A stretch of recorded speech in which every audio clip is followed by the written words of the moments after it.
સુરતના પાંડેસરા ખાતે રહેતા ટ્રાન્સપોર્ટરના 12 વર્ષ 11 માસના પુત્ર ધૂળેટીના દિવસે બપોરના સમયે સોસાયટીમાં સાયકલ ફેરવતો હતો તે વખતે મોપેડ ઉપર આવેલા નરાધમે તેને મોપેડ ઉપર બેસાડી નજીકમાં આવેલ ખંડેર મકાનમાં લઈ જઈ કાતર જેવું હથિયાર બતાવી જાનથી મારી નાખવાની ધમકી આપી મુખ મૈથુન કરાવી તેમજ સૃષ્ટિ વિરુદ્ધનું કૃત્ય કર્યું હતું। આ બનાવ અંગે કોઈને વાત કરીશ તો જાનથી મારી નાખવાની ધમકી આપી હતી।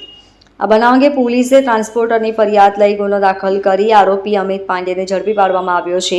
પાંડેસરા LIC આવાસ પાસે રહેતા ટ્રાન્સપોર્ટરનો ધોરણ 7માં અભ્યાસ કરતો 12 વર્ષ 11 માસનો દીકરો ધૂળેટીના દિવસે ધૂળેટી રમી બપોરના 4 વાગ્યાના અરસામાં સોસાયટી પાસે સાયકલ ફેરવતો હતો તે વખતે અમિત પાંડે નામનો યુવક મોપેડ લઈ તેની પાસે આવ્યો હતો। તેને મોપેડ પર બેસી જવા માટે કહ્યું હતું। જોકે ટ્રાન્સપોર્ટરના પુત્રએ ગાડી પર બેસવાની ના પાડતા તેના પાછળ સોસાયટીમાં આવી ગયો હતો અને ચલ મેરી ગાડી पे बैठ जा थोड़ी देर पे वापस आते हैं તેમ કહી મોપેડ ઉપર બેસાડી નજીકમાં આવેલ પંચવતી સોસાયટીના એક ખંડેર મકાનમાં લઈ ગયો હતો। મકાનનો દરવાજો અંદરથી બંધ કરી કાતર જેવું હથિયાર બતાવી જાનથી મારી નાખવાની ધમકી આપી બળજબરીપૂર્વક મુખ મૈથુન કરાવ્યું હતું તેમજ સૃષ્ટિ વિરુદ્ધનું કૃત્ય કર્યું હતું। કિશોરને દુખાવો થતા નરાધમ અમિતે તેને ચિલ્લાએગા તો માર ડાલુંગા તેમ કહી છોડી મૂક્યો હતો અને જતા જતા કિસી કો બતાના મત કહ્યું હતું। અમિતની ધમકીથી કિશોર ગભરાઈ ગયો હતો। કિશોરે ઘરે આવી સાંજે તેના પિતાને આપણે આ ઘર ખાલી કરી અન્ય કોઈ જગ્યાએ રહેવા માટે જતા રહીએ હોવાનું કહ્યું હતું પરંતુ જે તે સમયે તેના પિતાએ ધ્યાન આપ્યું ન હતું અને બીજા દિવસે ફરી મકાન ખાલી કરવાની વાત કરતા તેના પિતાએ મકાન ખાલી કરવાનું કારણ પૂછતા તરુણે તમામ હકીકત કહેતા મામલો બહાર આવ્યો છે।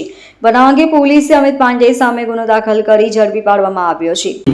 ગઈકાલે પાંડેસરા પોલીસ સ્ટેશનની હદમાં એક બનાવ બનેલો છે જ્યાં પાંડેસરા હાઉસિંગ સોસાયટીમાં પાંડેસરા હાઉસિંગ પોલીસ ચોકીની બાજુમાં કોમ્યુનિટી હોલ આવેલો છે। તે હોલની બાજુમાં એક અવાવરું જગ્યા હતી જ્યાં આરોપી અમિત કૈલાસ પાંડે નામનો ઈસમ એક 12 વર્ષના દીકરાને પોતાના મોપેડ પર બેસાડી સાયકલ ચલાવવાની લાલચે લઈ ગયેલ હતો અને ત્યાં તેની સાથે અવાવરું જગ્યા પર જઈ સૃષ્ટિ વિરુદ્ધનું કૃત્ય આચરેલ હતું। જેની જાણ છોકરાના પિતાને થતાં તેણે પાંડેસરા પોલીસ સ્ટેશન ખાતે આવી ફરિયાદ રજીસ્ટર કરાવી અને આ ફરિયાદ આધારે પાંડેસરા પોલીસ સ્ટેશને તપાસ શરૂ કરે જે આધારે આરોપીને પકડેલ છે અને આ બાબતે આગળની દિશામાં પોસાઈ શ્રી KJ વસાવાનાઓ તપાસ ચલાવી રહી છે। સર, આરોપી શું કરે છે અને આ બાળકને કઈ રીતે નિશાન બનાવ્યું અને શા માટે?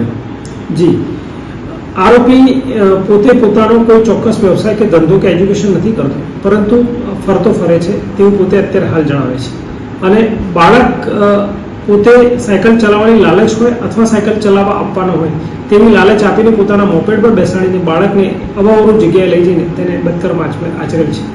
કાતર જેવું હથિયારી બતાવવા જાનથી ધમકી જી, પોતાને અવાવરું જગ્યાએ લઈ જઈ અને નાના બાળકને કાતર જેવા હથિયારથી ડરાવી ધમકાવીને સૃષ્ટિ વિરુદ્ધ કૃત્ય આચરેલ છે। Bureau report LK star news Surat.